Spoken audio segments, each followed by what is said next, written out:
오늘 여러분과 함께 읽은 이 본문의 말씀을 가지고 그리스도인의 자유와 사랑이라고 하는 제아의 말씀으로 함께 은혜를 나누고자 합니다. 영국 런던의 웨스트민스터 대성당 지하 묘지에는 20여 명의 영국 국왕들과 아이작 뉴턴, 찰스 다윈, 찰스 디킨스 같은 영국을 빛낸 유명한 사람들의 묘지가 그곳에 있다고 합니다. 그런데 이곳을 방문하는 사람이라면 꼭 찾아가는 묘비가 있는데 그 이유는 어느 성공회 주교의 묘비에 새겨진 다음과 같은 글 때문입니다. 한번 들어보시죠. 내가 젊고 자유로워 상상력의 한계가 없을 때 나는 세상을 변화시키겠다는 꿈을 꾸었다. 그러나 좀 더 나이가 들고 지혜를 얻었을 때 나는 세상이 변하지 않으리라는 것을 알았다. 그래서 시야를 좁혀 내가 살고 있는 나라를 변화시키겠다고 결심했다. 그러나 그것 역시 불가능한 일이었다. 황혼의 나이가 되었을 때 나는 마지막으로 나와 가장 가까운 내 가족을 변화시키겠다고 결심했다. 그러나 아무것도 달라지지 않았다. 이제 죽음을 맞이하기 위해 자리에 누운 나는 문득 깨닫는다. 만약 내가 나 자신을 먼저 변화시켰더라면 그것을 보고 가족이 변했을 것을, 또한 그것의 용기를 얻어 내 나라를 더 좋게 바꿀 수도 있었을 것을, 그리고 누가 아는가? 세상까지도 변했을지라고 하는 묘비가 있다고 합니다. 여러분, 사람은 누구나 변화를 원하지만 누구부터 그리고 어디서부터 변화를 시작해야 하는지에 대해서는 잘 모르는 것 같습니다. 또한 변화의 필요함과 절실함은 잘 알지만 아이러니하게도 변화를 가장 두려워하고 싫어하는 존재 역시 사람입니다. 여러분, 사도 바울은 바른 복음을 떠나 거짓 교사들이 가르치는 다른 복음을 따르는 갈라디아 교회 성도들을 향해 오늘 본문 1절에 다음과 같이 말합니다. 그리스도께서 우리를 자유롭게 하시려고 자유를 주셨으니 그러므로 굳건하게 서서 다시는 종의 멍에를 매지 말라라고요. 여러분, 갈라디아서 5장 1절 말씀은 사도 바울이 지금까지 설명한 갈라디아서 1장부터 4장까지 말씀의 요약이자 갈라디아서 전체의 결론에 해당되는 사실 중요한 말씀입니다. 한때 우리는 율법의 종이 되어 율법이 정한 기준과 율법이 요구하는 것들을 항상 그리고 모두 지켜야만 하는 종의 멍에를 늘 지고 사는 삶이었지만 예수 그리스도께서 우리를 대신하여 율법의 기준과 요구를 충족해 주시고 십자가의 죽으심으로 우리가 당해야 할 정죄와 형벌을 대신 받으심으로 우리의 어깨에서 종의 멍에를 풀어 자유케 하셨습니다. 여러분, 당시 유대교에서는 율법을 연구하고 율법을 가르치고 율법대로 살아가는 것을 멍에 매는 일이라고 말했는데 유대인들은 율법의 멍에를 매는 것을 아주 명예롭게 생각했습니다. 하지만 예수님께서는 바리새인과 율법 교사들이 이 율법의 멍에로 사람들을 속박하고 압제할 뿐만 아니라 천국 문을 자기도 들어가지 않고 들어가려 하는 자 역시 막는다고 책망하셨습니다. 사도 바울은 오직 예수 그리스도를 믿는 믿음으로 이제 의롭다함을 받고 하나님의 자녀가 되었으며 종의 멍에를 벗고 자유인이 되었는데 또다시 이전에 변화되기 이전의 모습으로 더 이상은 돌아가지 말라라고 말하고 있는 것입니다. 이런 사도 바울은 그리스도께서 우리를 자유롭게 하려고 자유를 주셨다 그렇게 했는데, 그렇다면 무엇으로부터의 자유를 우리에게 주시려고 한 것일까요? 두 가지라고 말씀드릴 수가 있습니다. 여러분, 첫 번째는 무엇으로부터의 자유인가 할 때 첫 번째는 율법으로부터의 자유입니다. 여러분, 우리가 하나님의 사랑을 받고 하나님께 인정받고 하나님으로부터 의롭다함을 얻기 위해서는 할례를 행하고 절기를 지키고 율법의 613가지 요구사항들을 지켜야만 한다라고 하는 그 율법의 요구사항으로부터의 자유입니다. 여러분, 하지만 사람은 어느 누구도 율법이 정한 기준에 도달할 수 없으며 율법이 요구하는 사항들을 항상 그리고 모두 지킬 수가 없습니다. 여러분, 우리의 힘과 노력으로 또 열심으로 지킬 수 있었다면 하나님은 예수 그리스도를 이 세상에 보내실 필요도 없었을 것이고 예수님 역시 이 세상에 오실 이유도 없었을 것입니다. 여러분, 그런데 예수님께서 이 세상에 오신 것은 예수 그리스도께서 우리를 대신하여 율법의 기준과 모든 요구사항들을 온전히 충족시키심으로 율법으로부터 우리에게 자유를 주시기 위함이었습니다. 자, 그러면 무엇으로부터 자유를 우리에게 주시려고 한 걸까요? 두 번째는 바로 죄와 사망으로부터의 자유입니다. 예레미야 17장 9절은 만물보다 거짓되고 심히 부패한 것이 사람의 마음이라고 했는데, 여러분, 이와 같은 사람의 마음은 도덕적인 선행이나 인격적인 수양에 의해 깨끗해지고 청결해질 수 있는 것이 아닙니다. 여러분, 시꺼먼 연탄을 깨끗한 물수건으로 아무리 열심히 문지르고 닦아도 희게 할 수 없듯이 죄인은 자기 스스로의 힘으로는 만물보다 거짓되고 심히 부패한 자신의 마음을 깨끗하게 할 수 없는 것입니다. 여러분, 또한 로마서 6장 23절에는 죄의 삭은 사망이라고 했는데, 여러분, 우리 모두가 죄인이라는 사실을 가장 분명하게 보여주는 증거는 죽음입니다. 우리는 모두 죽는다라는 사실입니다. 여러분, 사람은 자신이 지은 죄와 그 죄의 결과인 사망으로부터 결단코 자유함을 얻을 수 없는 존재입니다. 여러분, 그런데 놀라운 일이 일어났습니다. 로마서 8장 1절과 2절은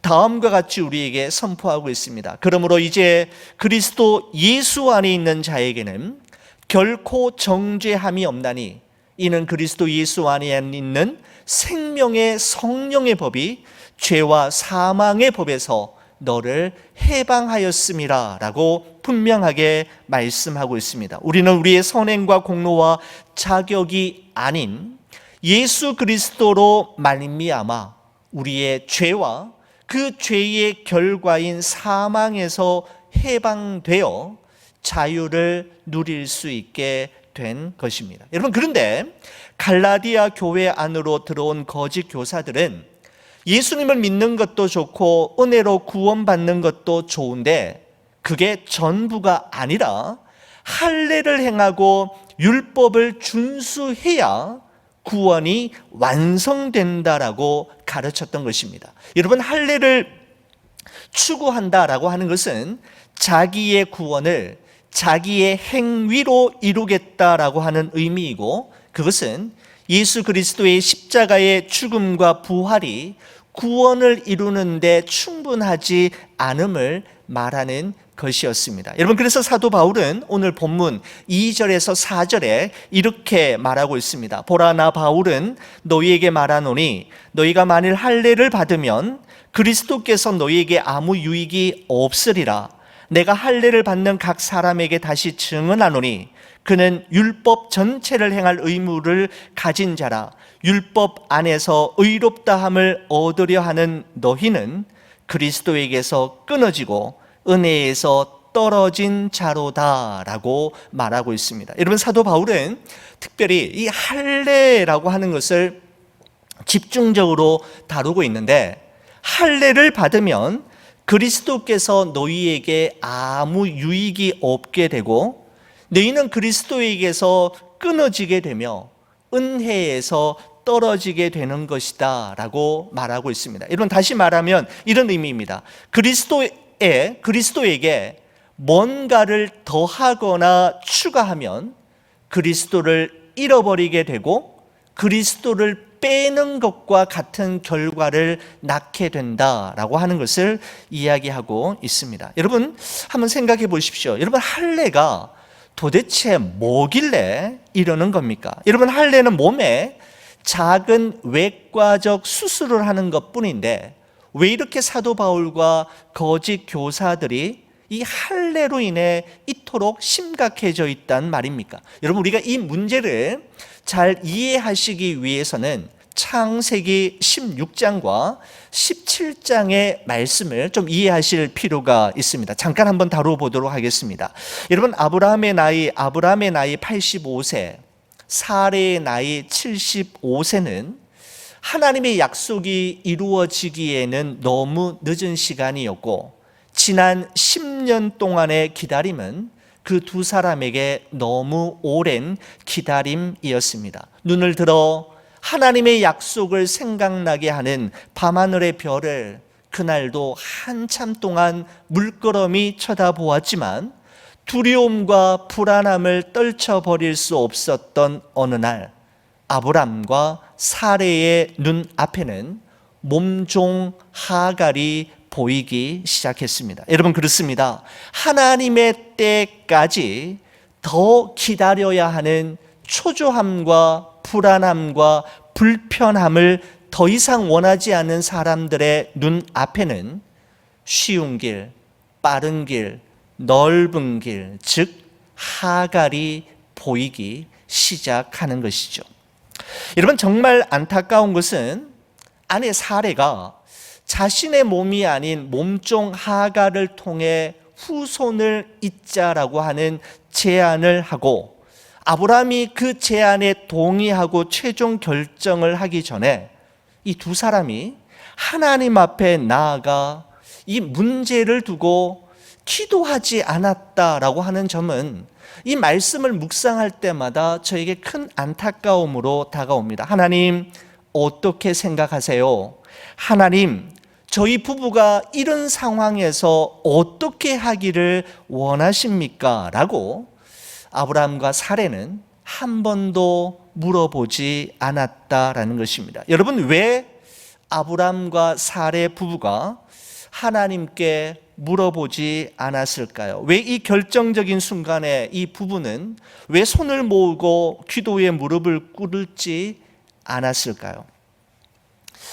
여러분, 혹시 아브라함과 사레는 자신의 생각대로, 자신의 결정대로 하나님이 승낙해 주시지 않을까 봐 두려웠던 것은 아닐까요? 괜히 물었다가 자기들이 원하는 대로 말씀해 주시지 않고 아니야 좀 더 기다려 라고 말씀하면 어떡하냐라는 것입니다. 결국 아브라함과 사레 부부는 자신의 뜻대로, 자기의 결정대로 하고 싶었기 때문에 하나님께 기도하지 않았던 것입니다. 여러분, 그러나 하나님의 뜻대로, 정말 하나님이 원하시는 대로 살아가기를 원하는 사람, 하나님이 행하시는 일과 하나님께서 이루실 일이 분명히 있음을 믿는 사람은 기도의 자리를 소중하게 여깁니다. 여러분, 하나님께 기도하지 않는 우리의 최선은 언제나 큰 문제에 불을 붙이는 도화선이 될 수 있음을 우리는 항상 기억해야 합니다. 여러분, 이 사건 이후에 하나님은 13년 동안 아브라함에게 한 번도 나타나지 않으시고 아무 말씀도 안 하시고 침묵으로 일관하시다가 그의 나이 99세가 되었을 때 13년 후에 아브라함에게 나타나셔서 두 가지 일을 행하시는데, 첫 번째는 그것이었습니다. 아브라함과 사레에게 아브라함 그리고 사라라고 하는 새 이름을 주시는 것이었습니다. 아브라함이라는 것은 열국의 아버지라고 하는 뜻을 가지고 있고, 사라라는 뜻은 열국의 어머니라는 의미입니다. 여러분, 하나님께서 아브람과 사레에게 아브라함 그리고 사라라고 새 이름을 주신 것은 그 이름 속에 하나님의 약속을 새겨 넣으시기 위함이었습니다. 내가 너로 큰 민족을 이루고 내게 복을 주어 내 이름을 창대하게 하리니 너는 복의 근원이 될지라. 내 자손이 하늘의 무수한 별들처럼 될 것이라고 하는 하나님의 약속을 두 사람의 이름에 새겨 놓으심으로 어떠한 상황에서도 잊지 말고 약속을 붙들라라고 하는 그 의미가 담겨져 있습니다. 여러분, 13년 만에 나타나신 하나님께서 행하신 두 번째 일은 바로 할례를 행하게 하신 것이었습니다. 하나님은 아브라함, 사라라고 하는 이름에만 약속을 새기신 것이 아니라 몸에 약속을 새기셨는데, 바로 몸에 새긴 약속이 무엇인가 하면 할례입니다. 그래서 창세기 17장 10절에서 11절 말씀을 보면 이렇게 기록합니다. 너희 중 남자는 다 할례를 받으라. 이것이 나와 너희와 너희 후손 사이에 지킬 내 언약이니라. 너희는 포피를 베어라. 이것이 나와 너희 사이에 언약의 표징이니라 라고 말씀하고 있습니다. 여러분, 할례, circumcision이라고 하는 것은 태어난 지 8일 만에 남자아이 생식기 포피 끝을 잘라내는 행위인데, 여러분, 이 행위에는 두 가지 큰 의미가 있습니다. 첫 번째는 후손이 태어나는 일은 사람의 능력에 달린 것이 아니라 오직 생명의 절대 주권자이신 창조주 하나님의 능력에 달려 있다라고 하는 것을 고백하는 의식이고, 또 하나는 무엇인가 하면 내가 하나님께 선택받은 구별된 백성이 되었음을 몸에 새기는 상징적인 의미를 가지고 있었습니다. 여러분, 이후로 유대인들은 자신들이야말로 하나님께서 선택하신 아브라함의 후손이라는 것을 입증하는 신분증과도 같고 아이디 카드와도 같은 이 할례를 너무나도 중요하게 생각하기 시작했습니다. 여러분, 그런데 문제는 여기 있습니다. 이 할례를 자신의 구원을 완성하기 위한 필수 조건으로 여긴다라는 점, 이것이 바로 문제입니다. 할례를 행하지 않으면 구원받지 못하는 것이고, 할례를 행하지 않았다라는 것은 그 사람이 구원받지 못한 하나님의 선택된 백성이 아님을 증명하는 것으로 그들이 착각하기 시작했다라는 것이죠. 여러분, 그래서 사도행전 15장 1절 말씀에 보면 이렇습니다. 어떤 사람들이 유대로부터 내려와서 형제들을 가르치되 너희가 모세의 법대로 할례를 받지 아니하면 능히 구원을 받지 못하리라 하니 라고 되어 있습니다. 할례와 구원을 연결시켜서 구원을 위한 필수 조건이 바로 할례라고 가르치기 시작한 것입니다. 사도행전 15장 5절 말씀에도 보면 이렇습니다. 바리새파 중에 어떤 믿는 사람들이 일어나 말하되 이방인에게 할례를 행하고 모세의 율법을 지키라 명하는 것이 마땅하다 하니라 라고 되어 있습니다. 여러분, 유대인들이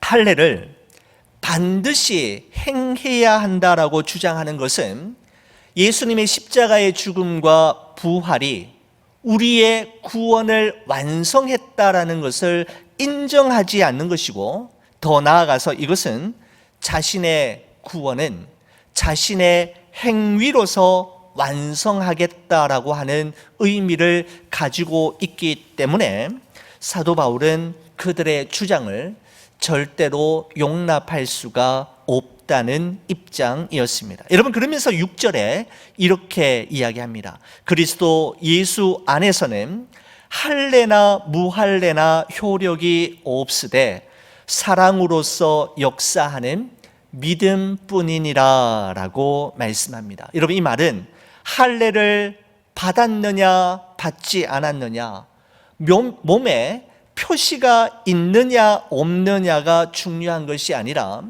정말 구원받은 증거, 하나님으로부터 의롭다함을 받은 증거는 사랑으로서 역사하는 믿음이라고 말하고 있는 것입니다. 여러분, 진정한 믿음은 사랑의 수고가 반드시 수반되어야 한다라는 것이죠. 여러분, 동일한 의미로 13절, 15절에서는 이렇게 말씀하고 있습니다. 형제들아, 너희가 자유를 위하여 부르심을 입었으나 그러나 그 자유로 육체의 기회를 삼지 말고 오직 사랑으로 종노릇하라. 온 율법은 내 이웃 사랑하기를 내 자신같이 하라 하신 한 말씀에서 이루어졌나니 만일 서로 물고 먹으면 피차 멸망할까 조심하라 라고 말씀하고 있습니다. 그리스도인은 율법으로부터 그리고 죄와 사망으로부터 해방된 자유인입니다. 사도 바울은 그리스도께서 우리를 자유롭게 하시려고 주신 이 자유를 육체의 욕망을 추구하는 기회로 구실로 삼지 말고 사랑으로 서로 종노릇하는 그리스도인의 새로운 삶의 방식을 제시하고 있는 것입니다.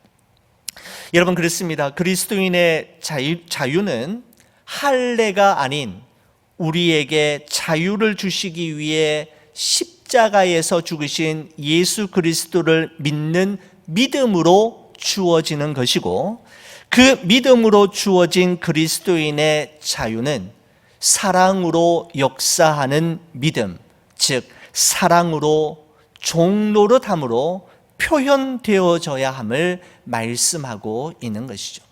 할례를 받았느냐 할례를 받지 않았느냐, 몸에 그 표시가 있느냐 없느냐가 구원의 증거가 되는 것이 아니라 사랑으로 역사하는 믿음이 있느냐라고 사도 바울이 말해주고 있습니다.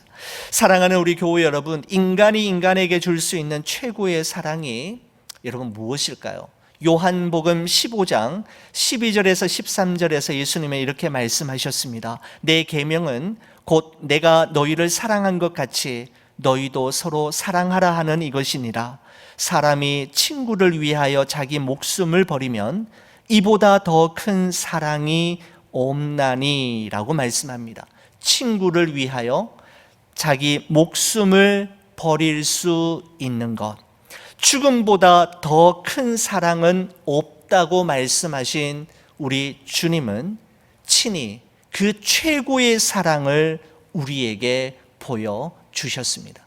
요한 1서 3장 16절은 우리에게 이렇게 이야기합니다. 그가, 즉 예수 그리스도를 의미합니다. 우리를 위하여 목숨을 버리셨으니 우리가 이로써 사랑을 알고 우리도 형제들을 위하여 목숨을 버리는 것이 마땅하니라 라고 말씀합니다. 바로 예수님께서는 우리를 위하여 십자가에 달려 죽으심으로 우리를 향한 예수님의 최고의 사랑을 보여주셨습니다.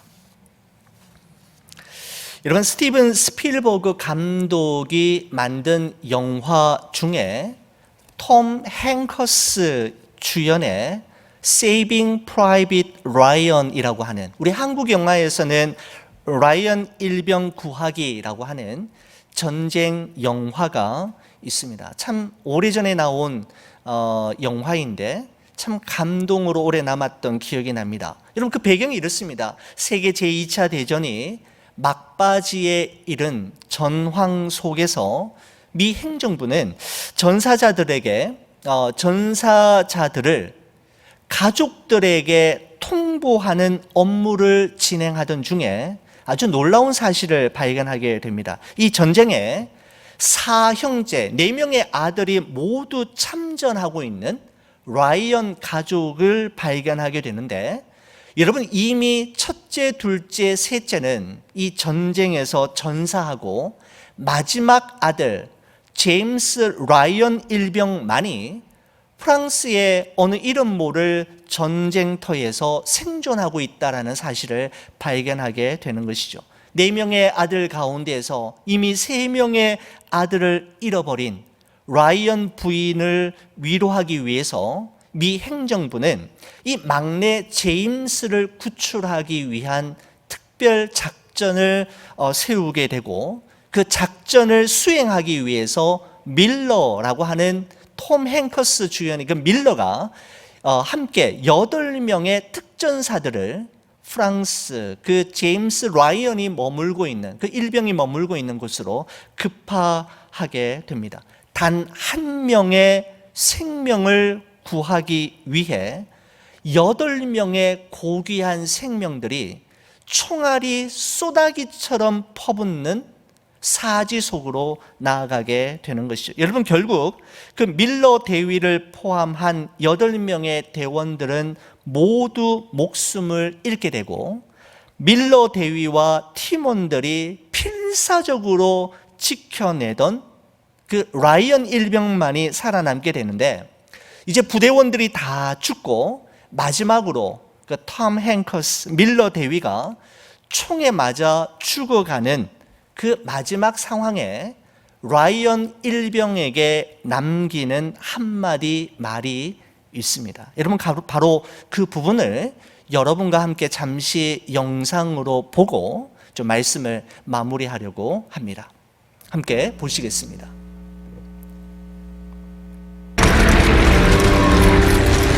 What, sir?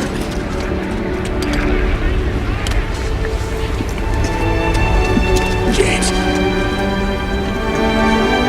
earn this. Earn it.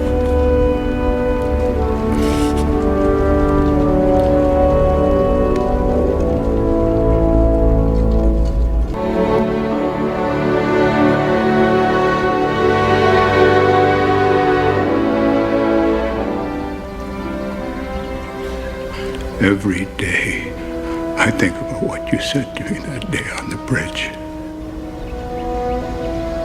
I've tried to live my life the best I could. I hope that was enough. I hope that at least in your eyes, I've earned what all of you have done for me.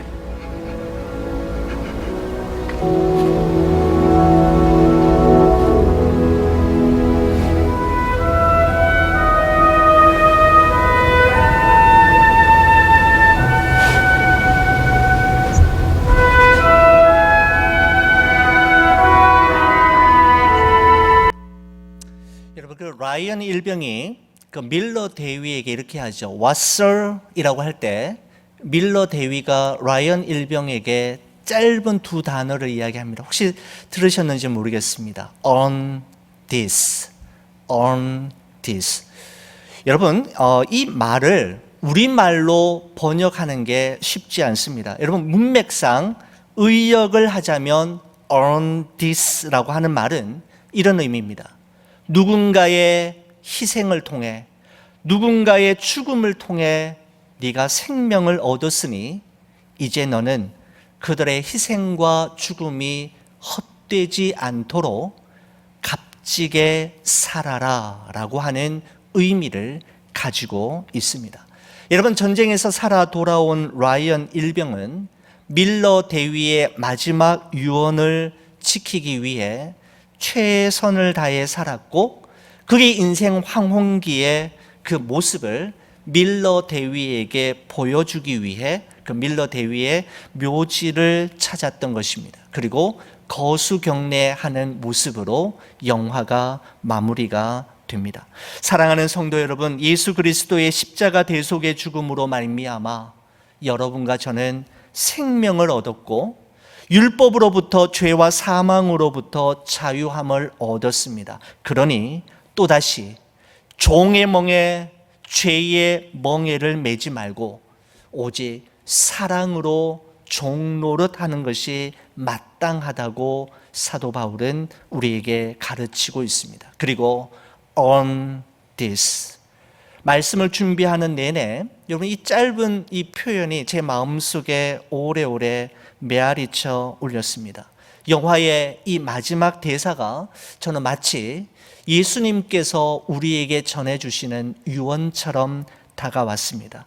예수 그리스도의 십자가의 죽음과 희생이 헛되지 않도록 그분이 원하시는 삶, 바로 서로 사랑으로 종노릇하며 살아가는 삶이 되기를 바라시는 그 예수님의 유언을 우리의 삶으로 살아내는 여러분과 제가 되기를 우리 주의 이름으로 간절히 축원을 드립니다. 기도하시겠습니다.